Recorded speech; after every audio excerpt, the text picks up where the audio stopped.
Heboh, curhatan pemuda Riau diduga disiksa oknum polisi. Serang pria asal Kabupaten Kapahiang, Provinsi Bengkulu menjadi perbincangan di media sosial. Pemuda tersebut bernama Reza, berusia 19 tahun. Dirinya menjadi viral usai membagikan cerita mengenai dirinya yang dianiaya oknum polisi. Reza mengatakan jika dirinya meminta keadilan atas penganiayaan yang dialaminya tersebut.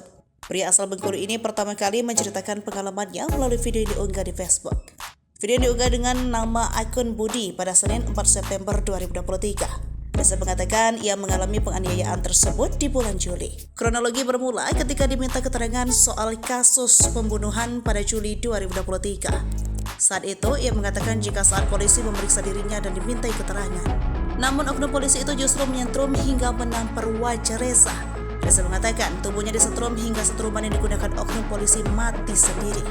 Di akhir video ini, ayah Reza juga meminta keadilan atas apa yang telah dilakukan oknum polisi terhadap anaknya.